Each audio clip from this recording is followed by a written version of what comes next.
G'day guys, how are we all? Hope we're all doing well. Picking some locks, and you know it, don't forget to even hashtag it, keep it bloody legal. So today's video is going to be about covert carry. One of the things I love teaching people about, I love exploring, I love playing with, designing stuff for, is covert carry.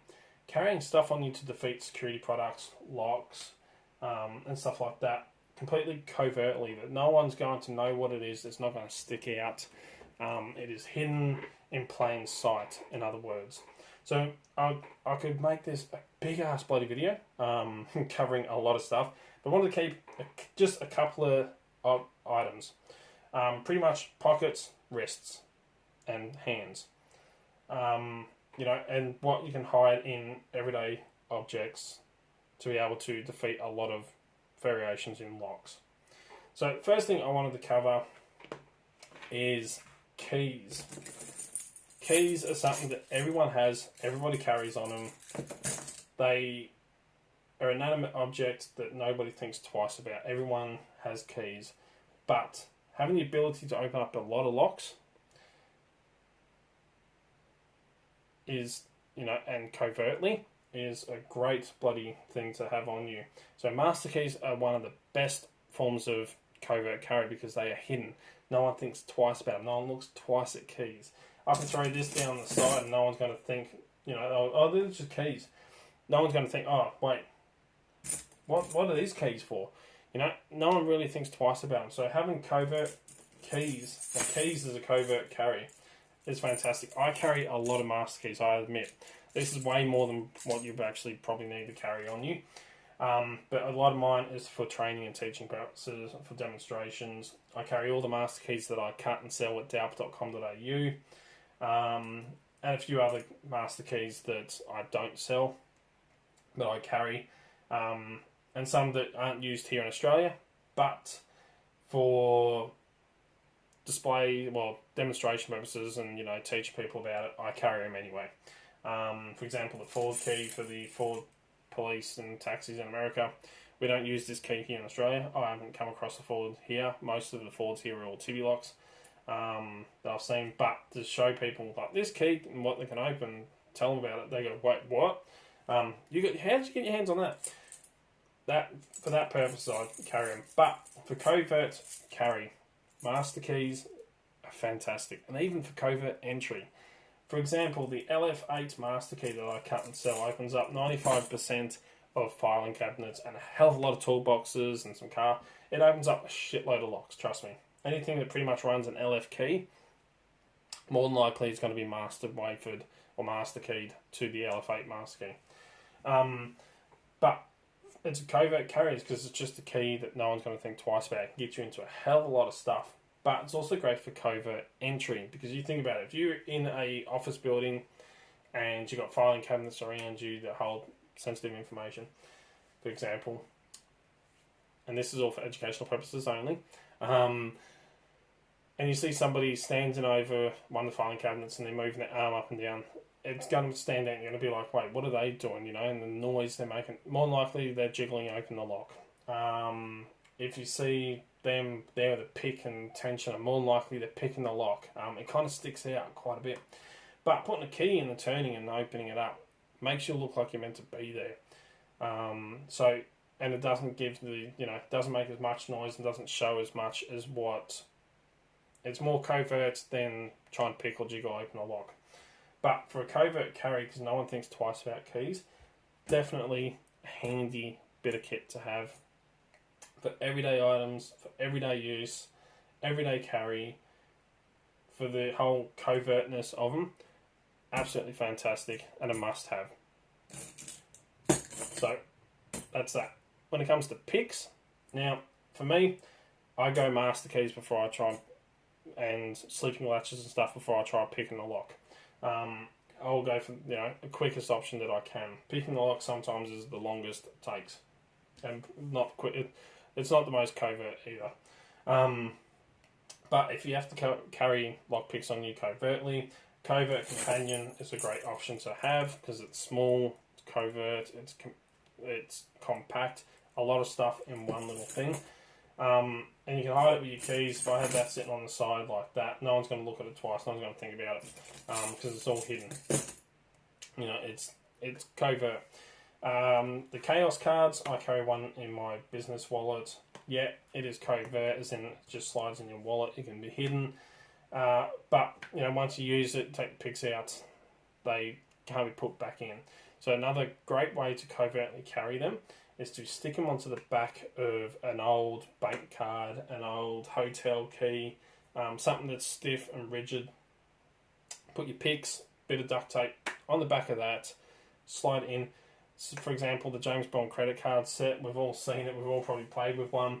The actual credit card holder for it is way too thick, it's way too bulky, and it sticks out like a sore thumb. It really does scream spy lockpick set. You know, but if you take them out and stick them onto the back of an old bank card with a bit of tape and then stick that down into your wallet, you know, someone opens your wallet and they go through, they're not going to look at that and think twice. They're going to pull every single card out and check the back of them. And more than likely, they're just going to open up and look at it and go, oh, yeah, okay.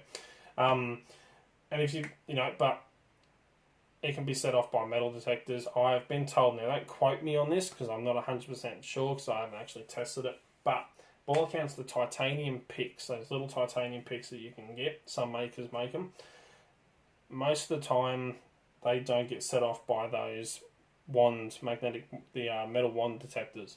I don't know if this is 100% true. I haven't done it myself to test it, but by all accounts, the titanium picks don't usually get picked up by them. So having them stuck on the back of a card and they wave, you know, thing over you, since I've been told, you know, it's more covert to carry some of them than, say, the Chaos card, because Chaos card will get set off by the metal detector, whereas that won't. I don't know if that's true or not. Don't quote me on it, as I was saying. It's just what I was told. But, you know, a couple little covert options for carrying pics. And these are just, you know, a couple of basic ideas. There's a lot more other covert ways of carrying stuff. You know, all different methods, but for this video, as I said, I can go on for hours on this, cover a lot of stuff, but I want to try and keep it as short as possible. So, keys, pics, covertly carried, fantastic. The next one is, as I was saying, my go-to. So, if I can't use a master key to open it, or if it's like a normal house, not house lock, but a normal door lock, not filing cabinet lock or a little lock, something like that, a door lock, more than likely I'm going to try and slip the latch rather than pick it. You know, I'm going to go for latch slipping or something like that. And I carry two options for slipping latches. One for external opening doors, one for internal opening doors. You know, doors open towards you, doors open away from you. And I carry two covert options. Now, first one, if you've got a door that's locked, there's a door frame in the way, but you want to try and slip the latch, you can use a plastic micro shim. You can find a bit of rubbish or something laying around to slip the latch, but a plastic micro shim can be covertly carried on you. I carry one in my wallet, and it's the kind of thing that nobody's going to look at twice. You know, they're just going to go, what's that for? So, I don't know, it was for something, I can't remember now. I carry one, it's cut down. You can actually see I've used it a bit. It's a bit beat up, but it still works.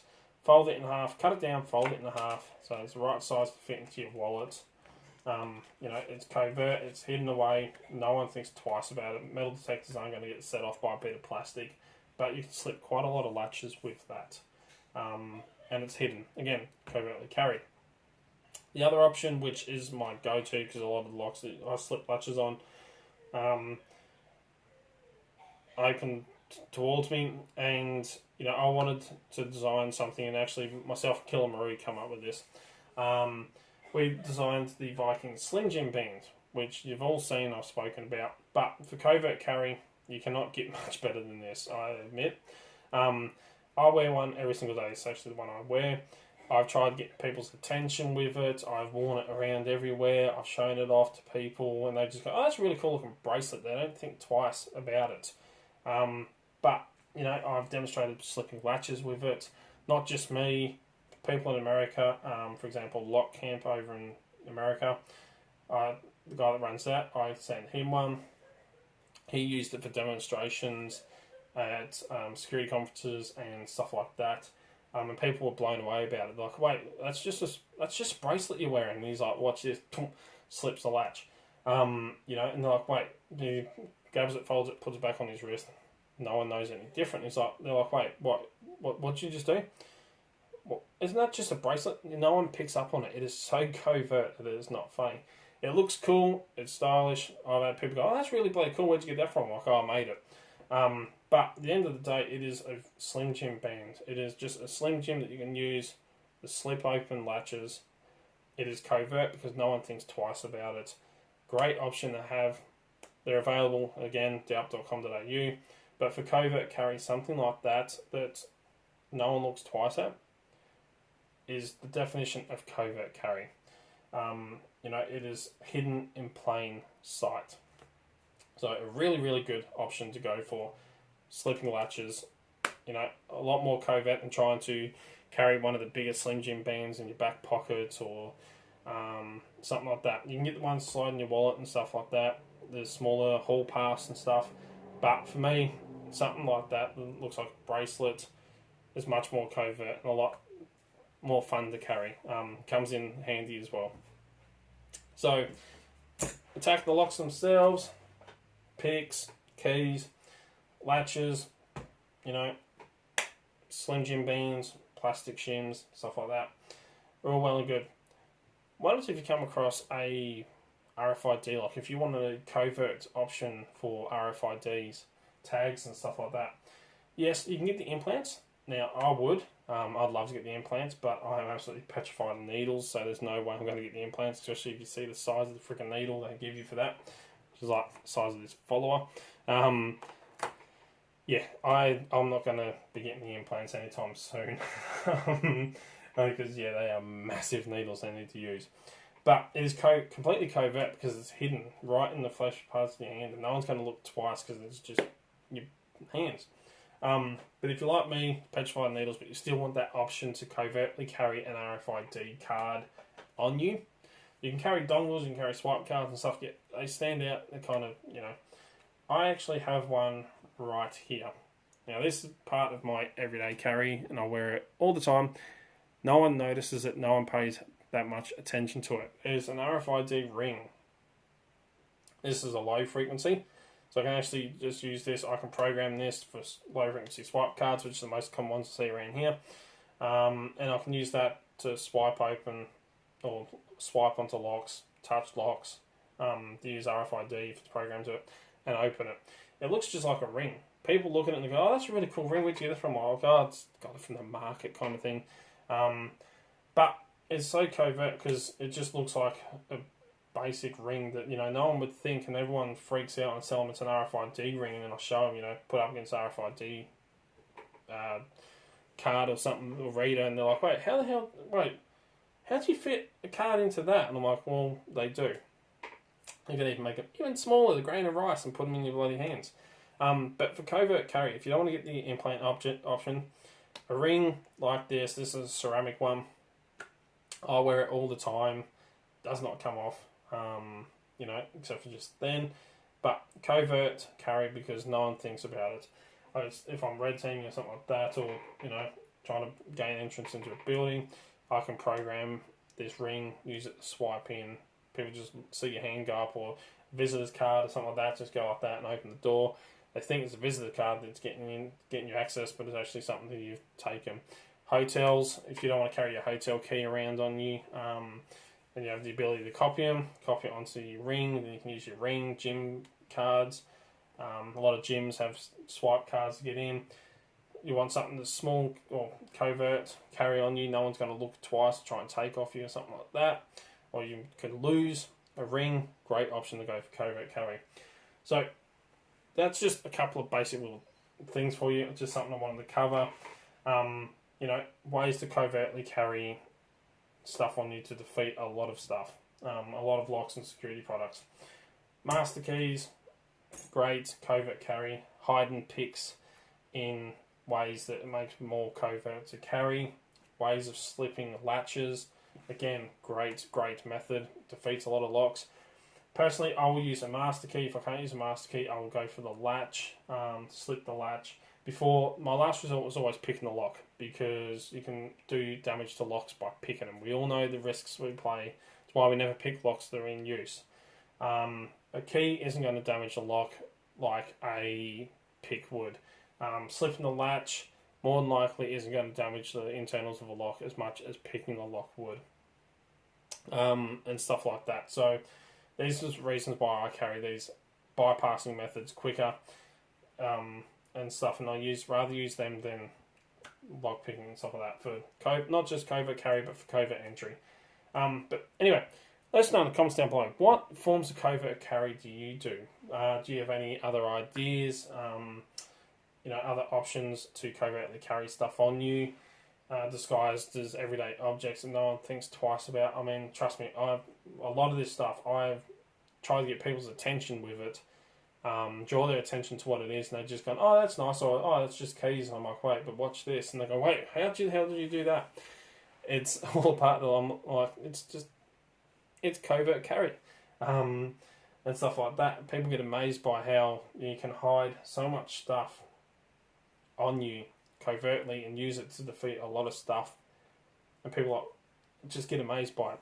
So let me know in the comments, what's your thoughts on it? What do you covertly carry? Anything like that, anything you want to discuss, put in the comments down below. Don't forget to check out all the links in the description. If you're interested in some covert carry options yourself, equipment such as the Viking Slim Jim bands or the master keys, go and check out the website delft.com.au. Lots of awesome stuff like that on there. Lots of great options for you. Stay safe, keep it bloody legal. Have a great 2022. Hope this new year is fantastic for all of you.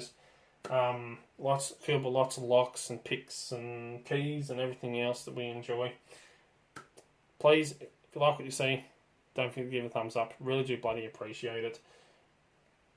Don't forget to hit that subscribe button, turn the little notification bell on so you know when I put up videos. I'm hoping to cover a lot more interesting topics this year, a lot more interesting stuff. Whole new array of stuff for Delp. And till next time, cheers guys.